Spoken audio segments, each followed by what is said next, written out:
ஒரு செயலை தொடங்கும் போதே அதை சூப்பரா தொடங்கிட்டோம்னா அதை பாதி முடிச்ச மாதிரி அப்படின்னு சொல்லுவாங்க. நம்மளோட பப்ளிக் எக்ஸாம் 2025 ப்ரிப்பரேஷனும் அப்படிதான் இருக்கணும். பிசிக்ஸை பொறுத்த வரைக்கும் பாத்தீங்கன்னா இருக்கிறதுல டஃப்பான பெரிய சாப்டர்ஸ்ல ஒண்ணு எலக்ட்ரோஸ்டாட்டிக்ஸ். ஆனா அதான் ஃபர்ஸ்ட் சாப்டர் கூட. அப்ப அதையே நீங்க மாசா சூப்பரா ஸ்டார்ட் பண்ணி அழகா மாஸ்டர் பண்ணிட்டீங்க அப்படின்னா இப்பவே நீங்க பப்ளிக் எக்ஸாமுக்கு பாதி ரெடியான மாதிரி. அதை எப்படி செய்யணும்? நான் யாழினியன் உங்களுக்கு அதை சொல்லித்தரேன். ஃபர்ஸ்ட் விஷயம், இந்த புக்கை உங்களுக்கு எங்கேயாவது பார்த்த மாதிரி இருக்கா அப்படின்னு அவங்க கிட்ட ஒரு கேள்வி கேட்டா கண்டிப்பா அஃப்கோர்ஸ் இது எனக்கு தெரியாதா, இதுதான் என்னோட பிசிக்ஸ் புக் அண்ட் இதுல என்னென்னலாம் இருக்கு அப்படின்றத நம்மளால புள்ளி விவரமா சொல்ல முடியும். ஆனா நான் சொல்றதெல்லாம் நீங்க அதுல கவனிச்சிங்களா?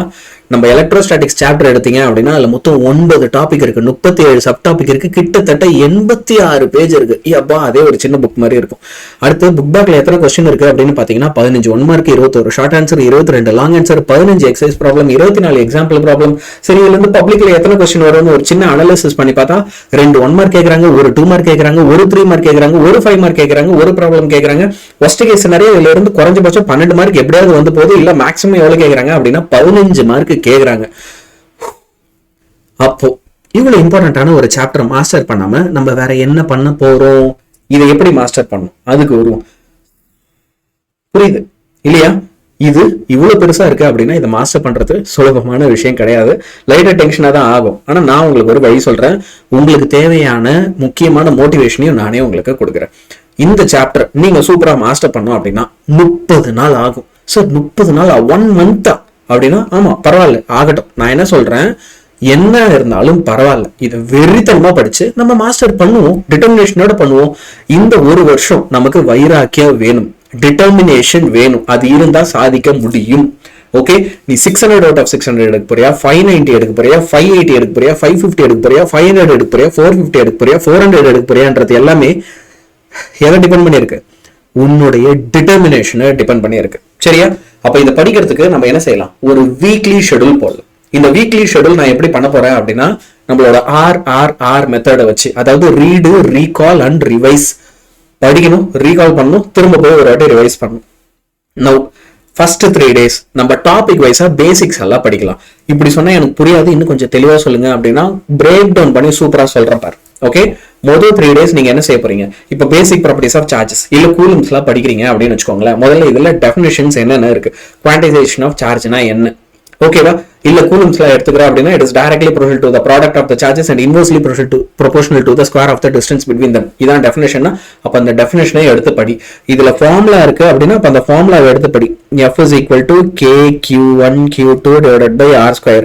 இதுல K-னா என்ன? K-ன்றது ஒரு கான்ஸ்டன்ட். அப்ப அந்த கான்ஸ்டன்ட்டுக்கு ஏதாவது வேல்யூ இருக்கா? ஆமா, 9 × 10⁹ ஒரு வேல்யூ இருக்கு. அப்ப அந்த வேல்யூவை எடுத்து படி. இதுல டயக்ராம் ஏதாவது புக்ல கொடுத்துருக்காங்களா? கொடுத்துருக்காங்கன்னா அந்த டயக்ராம் எடுத்து ஒரு நோட்ல எழுதி பாரு, போட்டு பாரு. இந்த ஃபர்ஸ்ட் 3 days நீ எதுக்காக கரெக்டா செலவு பண்ணும் அப்படின்னா நோட்ஸ் ப்ரிப்பேர் பண்றதுக்காக. இப்ப நீ ப்ரிப்பேர் பண்ண போற நோட்ஸ் இருக்குல்ல, இது உனக்கு கடைசி வரைக்கும் காப்பாத்தும். இதை யாரு செய்யறாங்களோ அவங்களுக்கு இப்ப நீ ஒரு ஆன்சர் படிக்கிற, நாளைக்கு ஸ்கூல்ல போய் ஒரு டெஸ்ட் எழுதுற அப்படின்னா அடுத்த நாள் மறக்காது. குவார்டர்லியில எழுதுன ஆன்சர் ஆஃப் இயர்லியில மறக்காது, ஆஃப் இயர்லியில எழுது பப்ளிக்ல மறக்காது. இது எத்தனை பேருக்கு நடந்திருக்கு? படிச்ச கொஸ்டின் நீங்க 11th நிறைய வாட்டி நிறைய திரும்ப படிச்சதே படிக்கிற மாதிரியான ஒரு சைக்கிள்ல போய் மாட்டிருப்போம்ல, அது உங்களுக்கு நடக்காது. நான் சொல்றதை கேட்டீங்க அப்படின்னா எப்படி சார் அது எப்படி எனக்கு நடக்காம இருக்கணும்? ஒரே விஷயம் தான், படிச்சது எல்லாத்தையும் ரீகால் பண்ணும். அப்ப ஃபர்ஸ்ட் 3 நாள் படிச்சனா 4வது நாள் உன்ன நீ கேள்வி கேளு. ஃபார்முலா படிச்சல, அந்த ஃபார்முலாவே எழுதிப்பாரு, புக்கை பார்க்காத. அதுல இருந்து புக் பேக்ல இருக்கிற கொஸ்டின்ஸ் எல்லாம் விடு, நீயே கிரியேட்டிவா உனக்குன்னு ஒரு கொஸ்டின் ஃபார்ம் பண்ணு. கூலம்ஸ்லாம் ஓகே, புக்ல வந்து ஒன்னு பாசிட்டிவ் ஒன்னு நெகட்டிவ் கொடுத்துருக்காங்களா, ஒன்னு நெகட்டிவ் ஒன்னு பாசிட்டிவ் கொடுத்துருக்காங்களா, ஏன் கூலம்ஸ்லாவும் கிராவிடேஷனும் ஒரே மாதிரி இருக்கு, ஏன் கூலம்ஸ்லாவும் ஸ்ட்ராங் நியூக்ளியர் ஃபோர்ஸும் ஒரே மாதிரி இல்லைன்னு சொல்லி உனக்கு நீயே கேள்வி கேளு. அந்த கேள்விக்கான பதிலும் உன் புக்ல எங்கேயாவது இருக்கான்னு தேடிப்பாரு, எக்ஸ்ப்ளோர் பண்ணு. சரியா? அடுத்து இதுல இருந்து நீட்ல எப்படி கொஸ்டின் கேட்டாங்க, ஜேஇ லெவல்ல எப்படி கொஸ்டின் கேட்டாங்கன்றதை எடுத்துப்பாரு. இதை எப்படி சார் நான் பாக்குறது? உங்களோட அண்ணா அக்கா யாராவது நீட் முடிச்சிருக்காங்க, இல்ல உன்னோட ஸ்கூல் சீனியர் நீட் எழுதியிருக்காரு, இப்பதானே முடிஞ்சது. உங்களுக்கு தெரியுமா எலக்ட்ரோஸ்டாட்டிக்ஸ்ல இருந்து நீட்ல 5 கொஸ்டின் கேட்டாங்க. அதுல 3 நம்ம ஸ்டேட் போர்ட் புக்ல இருந்து வந்துச்சு. நான் அதுக்கு ஒரு வீடியோவே போட்டிருக்கேன், அப்புறமா அதை எடுத்து கூட பாருங்க. சரியா? 3 வந்து எங்க இருந்து வந்திருக்கு? நம்ம ஸ்டேட் போர்ட் புக்ல இருந்து அப்படியே டைரக்டா வந்திருக்கு. அப்போ நீ ஒவ்வொன்றையும் தனியா போய் படிக்க தேவையில்ல, நீட்டுக்குன்னு தனியா படிக்க தேவையில்ல. இப்பவே ஸ்கூலுக்கு படிக்கும் போது அதையும் சேர்த்து முடிச்சிரு, அது ஒரு தனி வேலை இல்லை. நீ எங்கேயோ போய் காசு கட்டி லட்சமா கட்டி ரிப்பீட் பண்ணணும்னு அவசியம் இல்லை. இப்பவே நீ உழைக்க ரெடியா இருந்தா, இப்பவே நீ புத்திசாலியா இருந்தா. சரியா? ஒண்ணும் இல்ல, இந்த ரீகாலுக்கு ஒரு சின்ன எக்ஸாம்பிள் சொல்றேன். நம்ம ஒரு பிடிச்ச பாட்டை கேட்கிறோம், 4 வாட்டி கேட்கிறோம், 5வது வாட்டி அந்த பாட்டை கூட நம்மளால பாட முடியுது இல்ல. எப்படி நம்ம கஷ்டப்பட்டு மனப்பாடம் பண்ணோமா? இல்லையே. என்னன்னா ஒரு விஷயத்த ஒரு செயலை நீ திரும்ப திரும்ப செய்ய செய்ய அது நமக்கு ஒரு பிராக்டிஸ் ஆயிடும். அதே மாதிரிதான் இங்கேயும் படிச்சது எல்லாத்தையும் உனக்கு நீ ஒரு கேள்வி கேட்கும்போது அந்த கேள்விக்கான பதில் வராது. ஃபார்முலா எழுதணும்னு நினைச்சா ஃபார்முலா எழுத முடியாது. கிரியேட்டிவ் கொஸ்டின் அட்டன் பண்ணணும்னு நினைச்சா முடியாது. நீட் லெவல் கொஸ்டினை சால்வ் பண்ணணும்னு நினைச்சா தெரியாது. அப்ப இதெல்லாம் தெரியலன்றதுதான் முக்கியமான விஷயம். எதெல்லாம் தெரியலையோ இப்ப அடுத்து என்ன செய்ய போறேன் அப்படின்னா போய் மறுபடியும் ரிவைஸ் பண்ண போறேன். ஃபர்ஸ்ட் 3 நாள் படி, அடுத்த நாள் உடனே கேள்வி கேட்டுக்கோ, கேள்விக்கு பதில் தெரியலையா அடுத்த 3 நாள் வா, திரும்ப ஃபர்ஸ்ட்ல இருந்து படிக்கலாம். ஆனா இந்த வாட்டி படிக்கும் போது அதை 2 மார்க்கா 3 மார்க்கா 5 மார்க்கா எக்ஸாம்பிள் ப்ராப்ளமா புக் பேக் நியூமெரிக்கலா பிரிச்சு படிக்கலாம். ஃபர்ஸ்ட் எல்லாத்தையும் டாபிக் வைஸா படிச்சோம், இப்ப எல்லாத்தையும் தனியா கொஸ்டினா அந்த கொஸ்டினுக்கான பதிலா மட்டும் படிக்கிறோம்.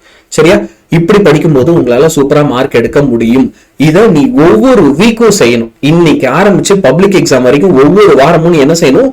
முதல் 3 நாள் ஒரு கான்செப்ட் படிக்கிறானா 4வது நாள் ஒன்ன நீயே கேள்வி கேட்டுக்கணும். கேள்வி கேட்டு பதில் தெரியல அப்படின்னா 5, 6, 7வது நாள் திரும்ப அதை ஒரு நாள் உட்காந்து படிக்கணும். 3 நாள் உட்காந்து படிக்கணும். சரியா? இப்படி வீக்லி டார்கெட்ஸா பிரிச்சுக்க. ஃபார் எக்ஸாம்பிள் 28 நாள் ஒரு நாளைக்கு 2 மணி நேரம் படி. சரியா? எதுக்கு? எலக்ட்ரோஸ்டாட்டிக்ஸ் முடிக்கிறதுக்கு. வீக் 1ல basic properties and Coulomb's law படி. வீக் 2ல வந்து எலக்ட்ரிக் ஃபீல்டு எலக்ட்ரிக் டைபோலும் படி. வீக் 3ல வந்து எலக்ட்ரிக் பொட்டன்ஷியலும் காஸ் லாவும் படி. வீக் 4ல வந்து கெபாசிட்டர்ஸும் டை எலக்ட்ரிக்ஸும் படி. இப்படி அழகா பிரிச்சு ஒவ்வொரு வாரமும் 2 டாபிக்கா நீ முடிச்சுட்டே வந்தனா சீரியஸா உன்னால 28 நாள் இது முடிக்கவும் முடியும். இது எப்பயுமே உனக்கு மறக்கவே மறக்காது, மாஸ்டர் பண்ணவும் முடியும். இப்போ இதுல ஒரு சில இடத்துல எல்லாமே நான் தனியா படிச்சிட முடியுமா அப்படின்னா இல்ல, வாய்ப்பு இல்லை, கொஞ்சம் கஷ்டமா தான் இருக்கும். ஏன்? ஏன்னா நிறைய டெரிவேஷன்ஸ் எல்லாம் இருக்கு இல்லையா? ஒரு சில ட்ரிக்கி கான்செப்ட் எல்லாம் இருக்கும். அப்ப அதெல்லாம் எப்படி ரீகால் பண்றதுன்றது யாராவது உனக்கு சொல்லி கொடுத்தா ஈஸியா இருக்கும். டெரிவேஷன்ஸ் எல்லாம் போட்டு பார்க்கும்போது அங்கங்க பைனாமியல் தியரம்னு சொல்லுவாங்க, கொசைன் லான்னு சொல்லுவாங்க, ட்ரையாங்கிள் லான்னு சொல்லுவாங்க.